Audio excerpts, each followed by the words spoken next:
While I was swimming at the pool, the lifeguard asked me, "When do you think you'll drown?" "I can float for a couple minutes, why?" "Don't move and don't leave the water no matter what. We need to clear it and evacuate everyone else, but you need to stay." "What's in the water?" My voice came out shaky. He didn't answer. Instead, he raised his whistle and blew 3 sharp blasts that echoed across the pool area. "Everyone out of the pool immediately. This is not a drill." Families started rushing toward the ladders and stairs in a chaotic scramble. Kids were crying as parents pulled them out, water splashing everywhere. The shallow end emptied in seconds as people grabbed their belongings and ran. I wanted to join them, but I was stuck floating in 12 feet of water trying not to move. "Hold still." The lifeguard kept his eyes locked on the water around me. I was trying my best, but my arms were already getting tired from the careful balancing. The sun beat down, and without movement, the water felt colder. Some families had stopped at the fence instead of leaving completely. A few called out encouragement, telling me to relax and breathe and stay as still as possible. Others had their phones out recording whatever was happening. I could see the little red lights pointing at me from multiple angles. 3 other lifeguards appeared with long-handled nets used for cleaning debris. They spread out around different parts of the pool, moving slowly and carefully. The one nearest to me kept the net raised, ready to strike at something. Their faces were all focused on the water like they were hunting. My breathing quickened despite trying to stay calm. Something was in the pool with me. Something dangerous enough to evacuate everyone else but keep me frozen in place. The lifeguards crept along the edges, scanning every inch of water. One of the lifeguards near the diving board suddenly plunged his net into the water. He struggled with something heavy, pulling and twisting the pole. The other guards rushed over to help, leaving me unwatched for terrifying seconds. Together, they hauled up their catch and my blood went cold. An alligator thrashed in the net. Not huge, but big enough at maybe 4 feet. Its tail whipped back and forth as they struggled to control it. The crowd at the fence gasped and more phones came out. Someone called animal control while the guards carefully carried the netted gator toward the pool house. But the lifeguard assigned to me didn't relax. He kept scanning the water around me with the same intensity. That's when I understood. If there was one, there might be more. "Can I get out now?" My voice cracked with fear. "Not yet. Stay still." He pointed to something in the deep end. A dark shadow moved along the bottom. Slow and purposeful. Much bigger than the one they'd caught. The guards saw it too. They all shifted positions, trying to get an angle with their nets. But it was too deep. Too far from the edges. "It's circling under her," one of them said quietly. My whole body trembled, sending ripples across the surface. The shadow continued its lazy patrol of the deep end. Sometimes closer to the surface where I could make out its prehistoric shape. Sometimes deeper where it became just a dark blur against the blue. Then someone in the crowd screamed, "There's another one in the shallow end!" All heads turned to see a smaller gator that had been hiding near the steps. It must have been there the whole time while families evacuated right past it. One lifeguard ran over with his net while the others stayed focused on the one beneath me. Animal control arrived in a van pulling up to the pool gate.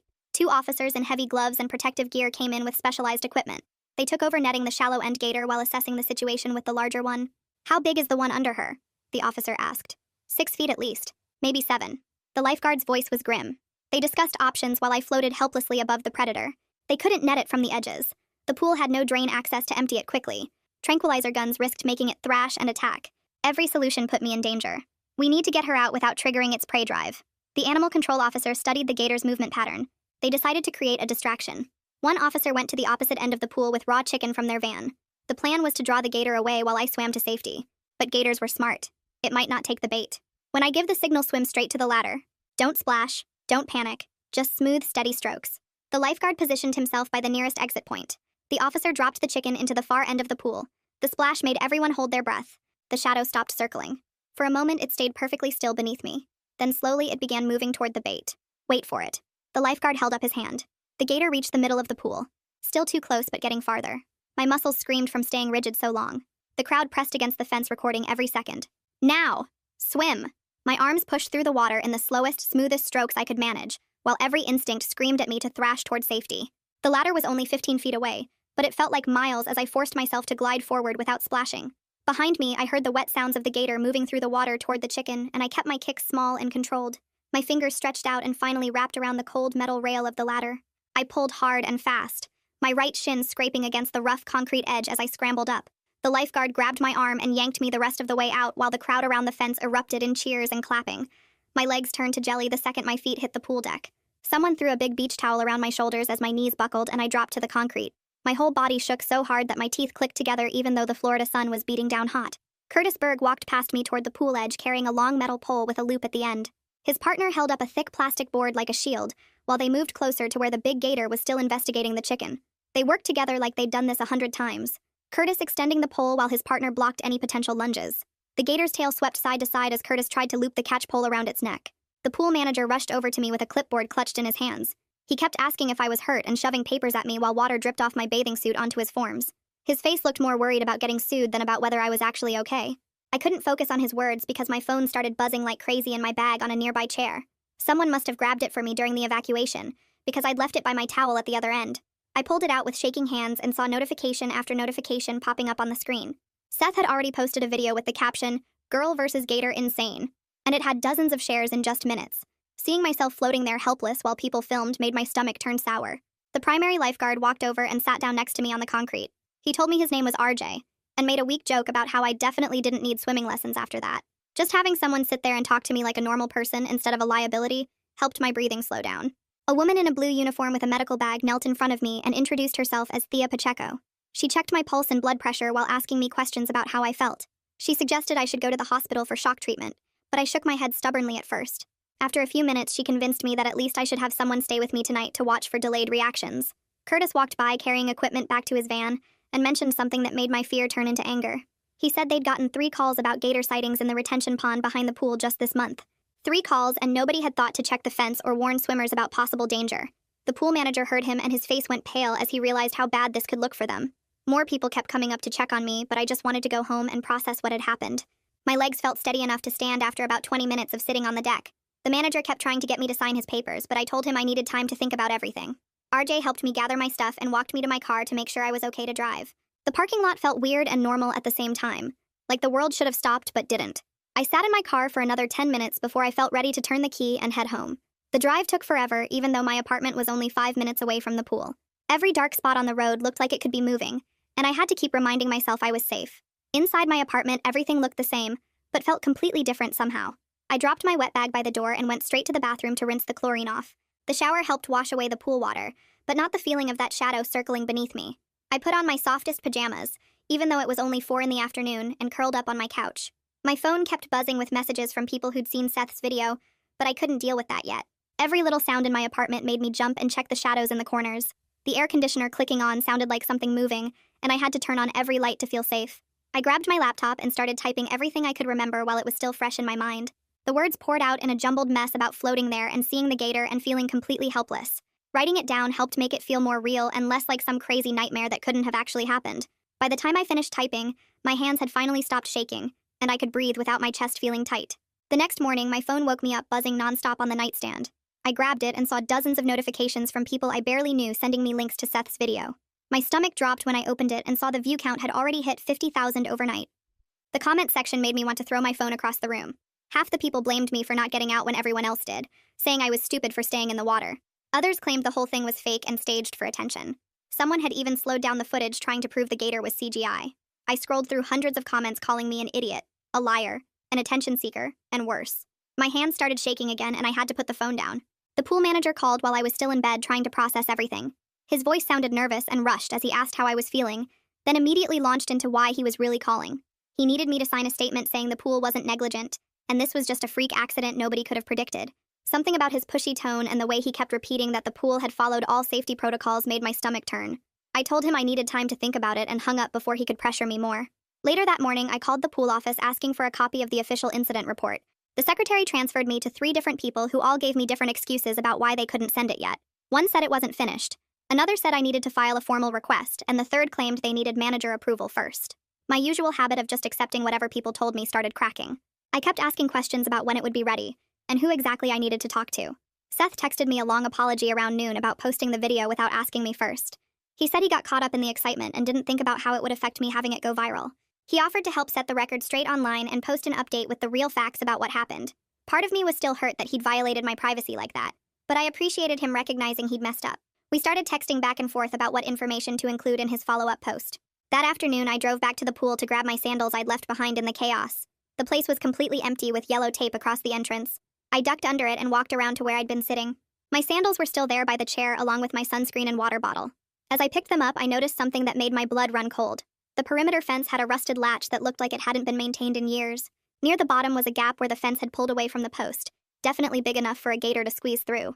My hands shook as I took photos from every angle. That evening, Curtis texted me privately with something that made my anger burn even hotter. He sent screenshots of call logs from his department showing they'd received multiple reports of gator sightings near the pool dating back 2 months. 2 whole months of warnings, and nobody had thought to check the fence or increase safety measures. The validation that this wasn't just bad luck but actual negligence gave me a new determination to push for real answers. The primary lifeguard reached out asking if I wanted to meet for coffee to talk about what happened. We met at a small place downtown where he looked around nervously before telling me he'd raised safety concerns about the fence weeks ago. His supervisor had brushed him off, saying it wasn't in the budget to fix it yet. He was scared to speak up publicly because he needed his job, but wanted someone to know the truth. We sat there for an hour sharing what we each knew, and forming an alliance based on our shared need for the truth to come out. 3 days later, I was in the shower when the sound of running water suddenly transported me back to floating in that pool. My chest tightened and I couldn't breathe as the memory of that shadow circling beneath me flooded back. I had to turn off the water and sit on the bathroom floor until the panic passed. That's when I finally admitted I needed help and booked an appointment with Jada Whitfield, the school counselor who also did private practice. The city posted an announcement on their website that the pool would be closed indefinitely pending a full safety review. Part of me felt relief that nobody else would face what I went through, but I also felt bad for all the families who relied on the pool for their kids' summer activities. The whole community routine was disrupted because of something that could have been prevented. Then Seth forwarded me an anonymous message someone had sent him through social media. A city employee claimed they knew for a fact that the perimeter repairs had been repeatedly delayed due to budget cuts. The message included dates when the work was supposed to happen and when it got pushed back each time. This information turned my scattered anger into focused determination to document everything properly and make sure people knew what really happened. I sat at my kitchen table that night with my smartwatch connected to my laptop, scrolling through the data from that day at the pool. The heart rate graph showed exactly when everything started, jumping from 72 beats per minute to 143 the moment the lifeguard told me not to move. It stayed high for the entire 23 minutes I was trapped in the water, with spikes reaching 160 when the big gator circled directly beneath me.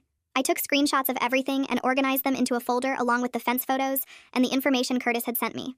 The next morning, I printed copies at the library and put them in a manila folder, my hands steady now with purpose instead of shaking with fear.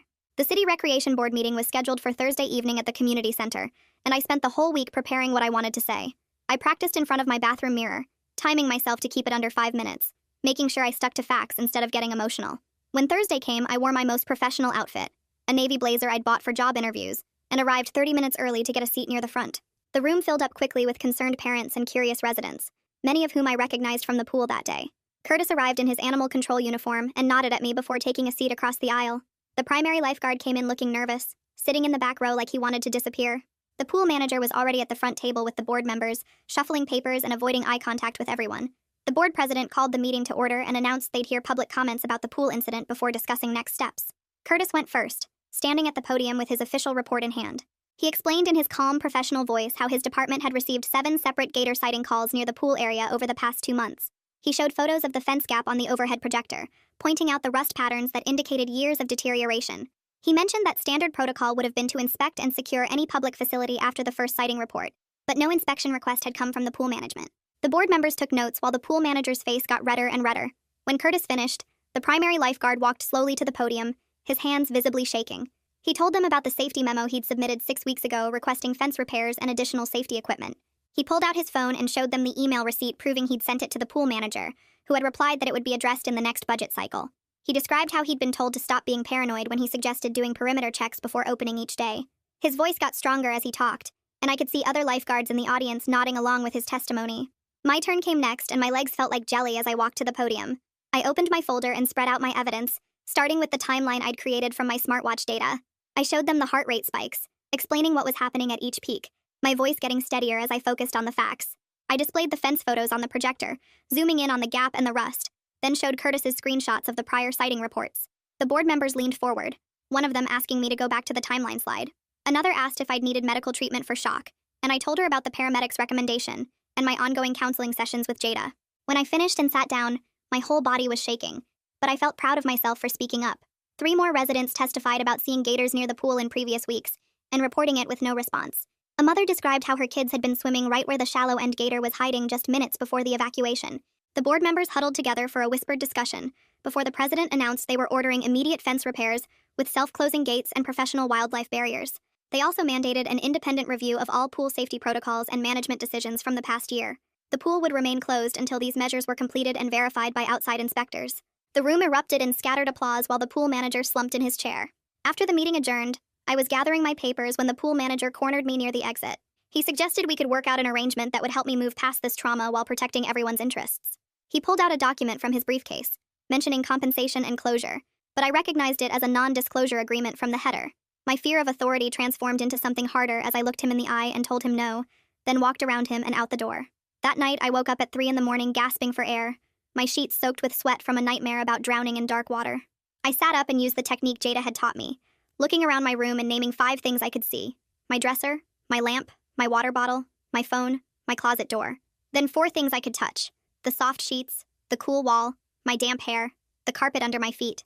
3 things I could hear: the ceiling fan, a car passing outside, my own breathing slowing down. 2 things I could smell: my lavender lotion, the faint scent of dinner still in the air. 1 thing I could taste: the mint from my toothpaste. By the time I finished, my heart rate was normal, and I could breathe again. The next day, Seth texted asking if he could post an update about the board meeting with my permission. We worked together on the wording, making sure it focused on the systemic failures and the safety improvements rather than drama or blame.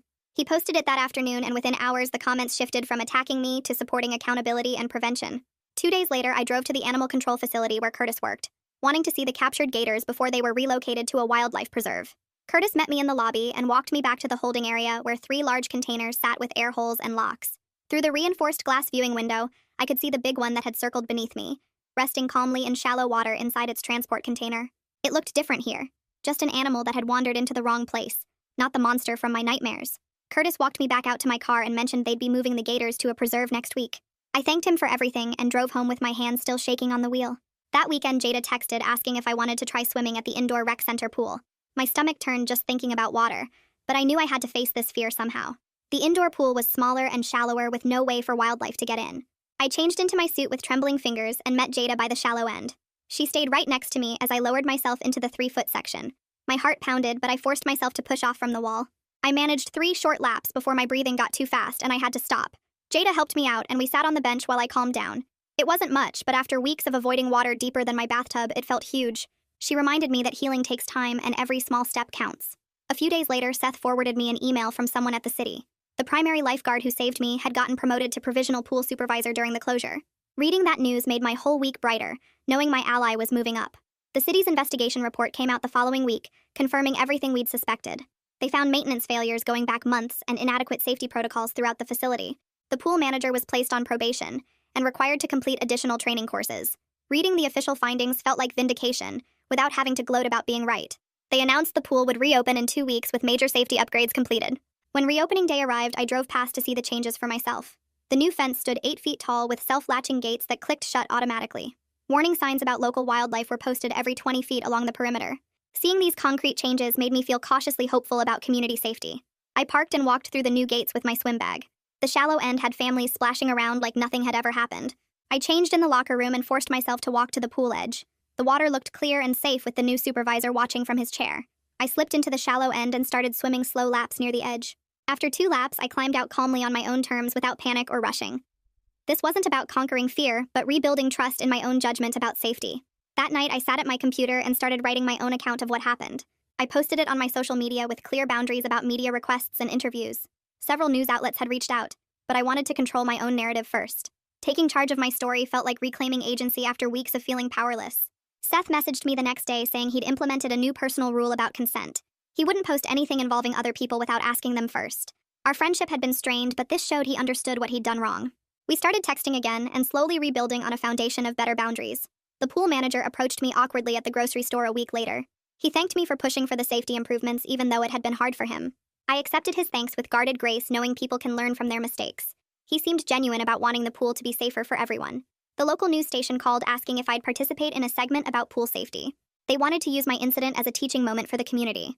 I agreed as long as they focused on prevention, rather than sensationalizing what happened. The segment aired that Thursday night with tips about checking fences and watching for wildlife. They interviewed the new supervisor about the safety protocols and showed the improvements at our pool. Seeing the focus on education rather than drama felt like the right kind of attention.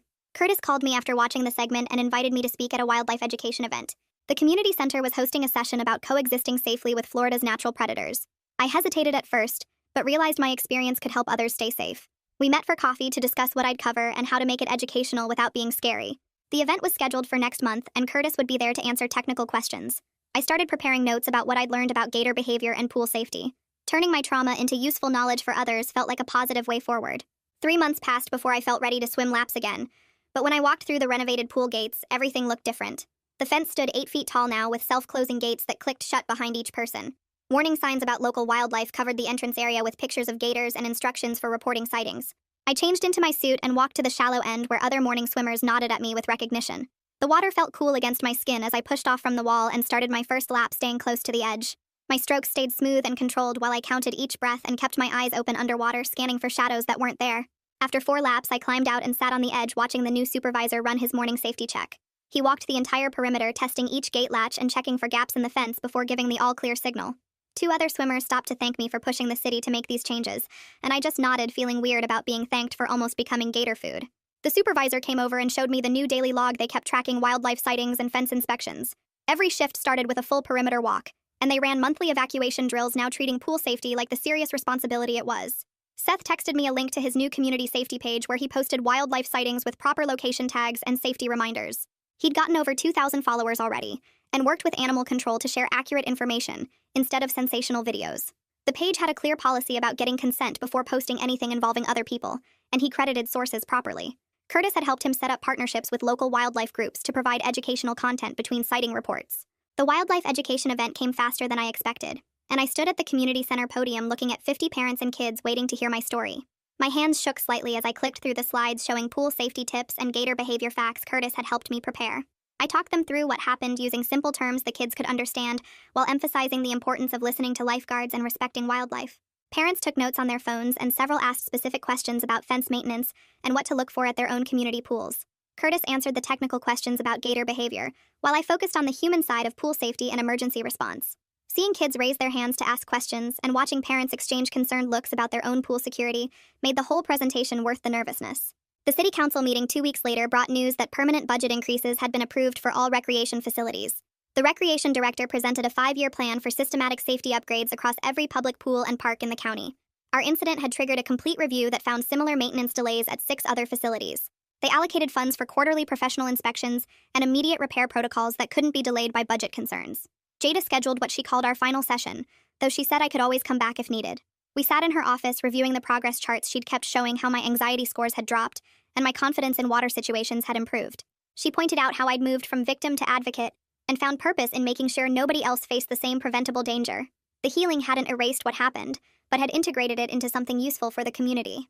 A full year after the incident, I arrived for my regular morning swim at what had become a model facility for wildlife-safe public pools. The manager, who'd once tried to silence me now, gave tours to other facility managers explaining each safety feature and the inspection protocols. 3 neighboring counties had adopted our safety standards, and the state was considering making them mandatory for all public pools. I slipped into the water and started my laps with strong, confident strokes, while the supervisor watched from his elevated chair. We exchanged a brief nod of acknowledgement as I passed his station, knowing we'd both played a part in these changes. Other morning regulars swam their own laps in the lanes beside me, and new families arrived for swim lessons in the shallow end. The pool that had almost killed me had become the safest in the state, because we'd refused to let them sweep the danger under the rug. My morning routine felt peaceful now, with the sun warming the deck, and the water clear enough to see the painted lines on the bottom. The fear hadn't disappeared completely, but had transformed into healthy awareness and respect for the wildlife we shared this space with. Every splash and movement in my peripheral vision still made me look, but no longer made me panic. The community had learned from my experience and turned a terrifying incident into lasting positive change that would protect swimmers for years to come. Thanks for sticking with me through all this. It's definitely been a journey worth sharing. Until we meet again, folks, if you made it to the end, drop a comment. I love reading all your comments.